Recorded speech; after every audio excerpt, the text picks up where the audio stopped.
بسم اللہ الرحمن الرحیم۔ ابن عباس رضی اللہ عنہ نے بیان کیا کہ رسول اللہ صلی اللہ علیہ وسلم ایک اعرابی کی عیادت کے لیے تشریف لے گئے اور اس سے کہا کہ کوئی مضائقہ نہیں، یہ بیماری تمہارے لیے پاکی کا باعث ہے۔ اس پر اس نے کہا کہ جناب، یہ وہ بخار ہے جو ایک بڈھے پر جوش مار رہا ہے اور اسے قبر تک پہنچا کے رہے گا۔ حضرت صلی اللہ علیہ وسلم نے فرمایا کہ پھر یوں ہی ہوگا۔ حشیم نے خبر دی، انہیں حسین نے، انہیں عبداللہ بن ابی قتادہ نے، انہیں ان کے والد نے، کہ جب سب لوگ سوئے اور نماز قضا ہو گئی تو نبی صلی اللہ علیہ وسلم نے فرمایا کہ اللہ تمہاری روحوں کو جب چاہتا ہے روک دیتا ہے اور جب چاہتا ہے چھوڑ دیتا ہے، بس تم اپنی ضرورتوں سے فارغ ہو کر وضو کرو۔ آخر جب سورج پوری طرح طلوع ہو گیا اور خوب دن نکل آیا تو آپ کھڑے ہوئے اور نماز پڑھی۔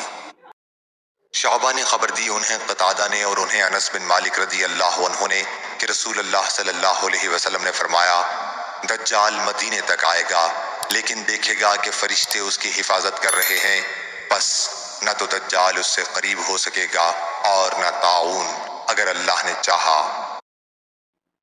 ابو ہریرہ رضی اللہ عنہ نے بیان کیا کہ رسول اللہ صلی اللہ علیہ وسلم نے فرمایا ہر نبی کی ایک دعا قبول ہوتی ہے، تو میں چاہتا ہوں اگر اللہ نے چاہا کہ اپنی دعا قیامت کے دن اپنی امت کی شفاعت کے لیے محفوظ رکھوں۔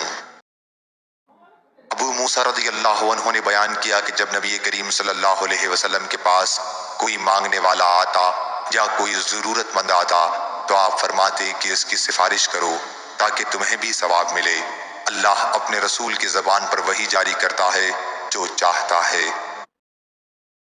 ابو ہریرہ رضی اللہ عنہ نے بیان کیا کہ رسول اللہ صلی اللہ علیہ وسلم نے فرمایا کوئی شخص اس طرح دعا نہ کرے کہ اے اللہ اگر تو چاہے تو میری مغفرت کر، تو چاہے تو مجھ پر رحم کر، اگر تو چاہے تو مجھے روزی دے، بلکہ پختگی کے ساتھ سوال کرنا چاہیے، کیونکہ اللہ جو چاہتا ہے کرتا ہے، کوئی اس پر جبر کرنے والا نہیں۔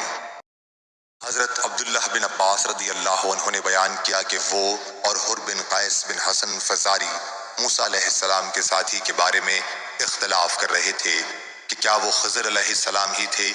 اتنے میں ابی بن کعب رضی اللہ عنہ کا ادھر سے گزر ہوا اور ابن عباس رضی اللہ عنہ نے انہیں بلایا اور ان سے کہا کہ میں اور میرا یہ ساتھی اس بارے میں شک میں ہے کہ موسیٰ علیہ السلام کے وہ صاحب کون تھے جن سے ملاقات کے لیے حضرت موسیٰ علیہ السلام نے راستہ پوچھا تھا۔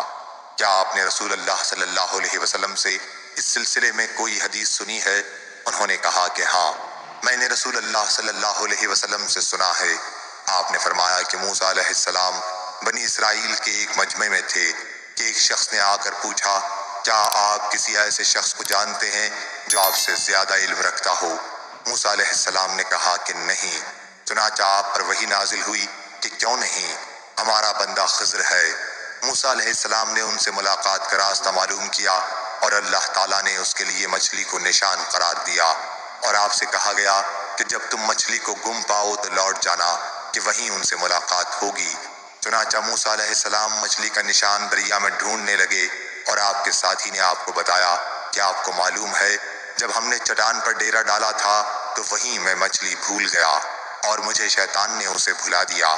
موسیٰ علیہ السلام نے کہا کہ یہ جگہ وہی ہے جس کی تلاش میں ہم سرگرداں ہیں۔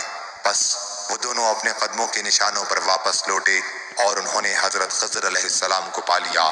ان دونوں کا یہ قصہ ہے جو اللہ نے بیان فرمایا۔